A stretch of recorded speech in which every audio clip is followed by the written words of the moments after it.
Today it is the last topic of our chapter, जो हमारा chapter था gender, religion and caste. Recently हमने पढ़ा था कास्ट इन पॉलिटिक्स, तो आज हमें पढ़ना है politics in caste. That means अब किस तरह से कास्ट के साथ पॉलिटिक्स खेली जाती है, या हाउ पॉलिटिक्स इन्फ्लुएंस कास्ट, किस तरह से पॉलिटिक्स का इन्फ्लुएंस रहता है किस पे, कास्ट पे। या हमें ये देखना है कि कास्ट गेट्स पॉलिटिक्स, कास्ट जो है इसके साथ किस तरह से ये जो पॉलिटिक्स खेली जाती है। तो इसके रिलेटेड हम यहाँ पे कुछ इंपॉर्टेंट पॉइंट्स देखेंगे। सबसे पहले हर एक कास्ट ग्रुप जो है, each caste group tries to become bigger by incorporating within its neighboring caste or sub caste। तो हर एक कास्ट ग्रुप जो है, हर एक कास्ट ग्रुप जो है ये अपना ग्रुप बड़ा बनाना चाहता है, या ये every caste group wants to make a bigger caste group। why? because कैसे अगर कैसे बनाना चाहते हैं, बिकॉज क्योंकि जो भी उसके सब कास्ट ग्रुप्स होते हैं, जैसे कि ब्राह्मण जो है इसके छोटे भी ब्राह्मण ग्रुप्स होंगे, या वैश्यास होंगे, या उसके भी कुछ छोटे वैश्या ग्रुप होंगे। अब वो अपने छोटे ग्रुप्स को भी अपने साथ बनाना चाहते हैं, अपने साथ मिलाना चाहते हैं, या स्वागत करना चाहते हैं। इस तरह से वो एक अपना बड़ा ग्रुप बनाना चाहते हैं। क्यों? बिकॉज क्योंकि उनको अब इलेक्शन में ज्यादा से ज्यादा सपोर्ट चाहिए।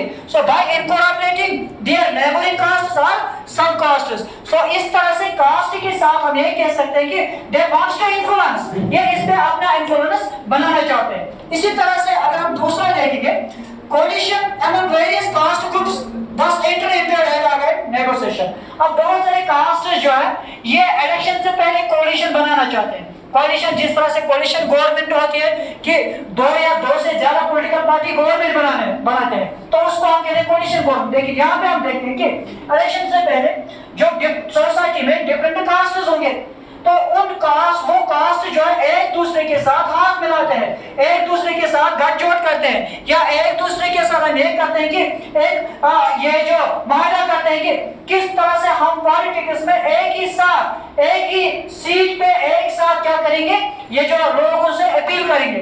जैसे कि फॉर एग्जांपल 2014 की मैं एग्जांपल दूंगा। अब मायावती ने क्या किया, मायावती जो दलित लीडर थी उसने क्या किया, उसने मुस्लिम के साथ अपना हाथ मिलाया। क्योंकि अगर आपको याद होगा जब हमने सिविल डिसओबीडियंस मूवमेंट पढ़ा हिस्ट्री में, हिस्ट्री के दूसरे चैप्टर में, उस वक्त हमने देखा कि these were the two groups, Dalits and Muslims which were ignored. तो इन दोनों को इग्नोर किया जाता था। अब यहाँ पे मायावती ने उस चीज को देखकर मुसलमानों के साथ हाथ मिलाया, और अब कास्ट की बुनियाद पर या कास्ट सेंटिमेंट्स के नाम पर अब इन दोनों ने एक दूसरे के साथ अलायंस किया, एक दूसरे के साथ हाथ मिलाया। क्यों? क्योंकि हमें ज्यादा से ज्यादा सपोर्ट हासिल हो, इलेक्शन में ज्यादा से ज्यादा लोग हमें ही सपोर्ट करेंगे। तो इस तरह से अब इन्होंने दोनों ग्रुप्स के साथ पॉलिटिक्स खेली, मुस्लिम्स के साथ भी और दलित्स के साथ भी।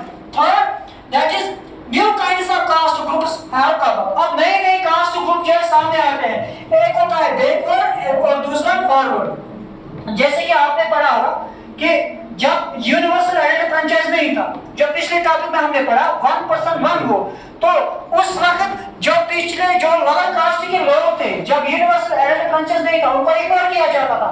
लेकिन अब डेमोक्रेसी का वो फीचर आया है कि every man have 1 vote and equal value. तो अब जो हायर कास्ट के लोगों के पास जो वोट है, जो वैल्यू उस वोट का है, वही वैल्यू इन लोअर कास्ट के लोगों के वोट का भी है। तो अब सोसाइटी जो है, सोसाइटी डिवाइड हुई दो हिस्सों में, एक बैकवर्ड का, एक फॉरवर्ड का।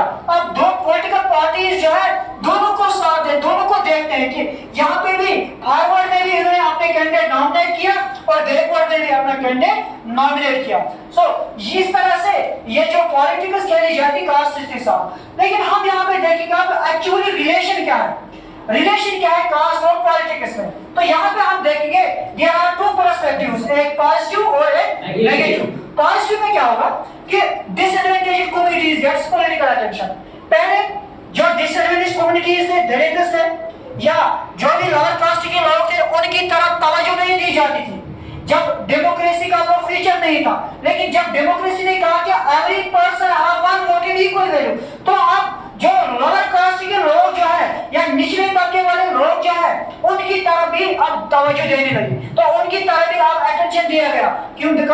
Because of democracy. क्योंकि डेमोक्रेसी की वजह से।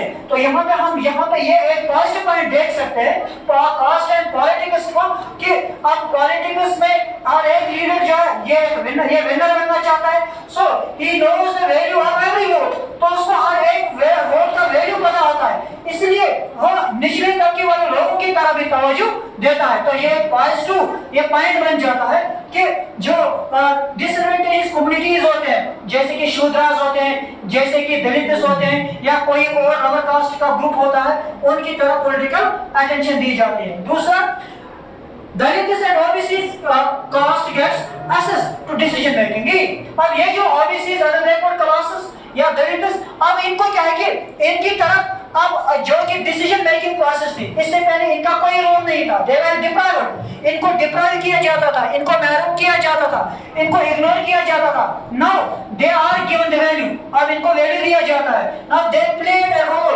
अब इनका भी एक रोल रहता है किसमें, डिसीजन देने में, डिसीजन मेकिंग प्रोसेस में, बिकॉज ऑफ रिजर्वेशन, क्योंकि अब इनको भी रिजर्वेशन है। अब ये भी मेंबर ऑफ पार्लियामेंट बन सकते हैं, अब ये भी मेंबर ऑफ लेजिस्लेटिव असेंबली बन सकते हैं। सो दीज गेट्स असेस, तो अब इनका भी रोल रहता है, इंपॉर्टेंट रोल रहता है किसमें, डिसीजन मेकिंग में। बट साथ ही साथ हम देखते हैं कि इसमें कुछ नेगेटिव पॉइंट्स भी है, जैसे कि डिवाइड द सोसाइटी।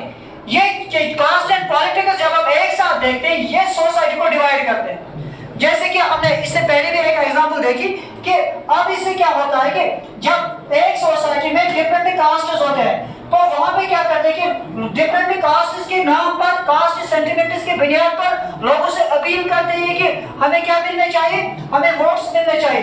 तो इस तरह से वो क्या करते हैं कि वो सोसाइटी को डिवाइड करते हैं। समझ में आया? इसके बाद it can divert attention from other processing, जो दूसरे इंपॉर्टेंट इश्यूज होते हैं सोसाइटी में, लाइक करप्शन, लाइक पॉवर्टी। अब यहाँ पे सिर्फ कास्ट की तरफ तवज्जो दी जाती है, यहाँ पे सिर्फ ये देखा जाता है कि हाई कास्ट लो कास्ट, लेकिन जो दूसरे इंपॉर्टेंट जो इश्यूज होते हैं सोसाइटी में, किस तरह से सोसाइटी डेवलप होनी चाहिए, किस तरह से करप्शन जो है इसको हमें एलिमिनेट करना चाहिए, या किस तरह से पॉवर्टी खत्म होनी चाहिए, इनकी तरफ ज्यादा तवज्जो नहीं रहते। So this was all about gender.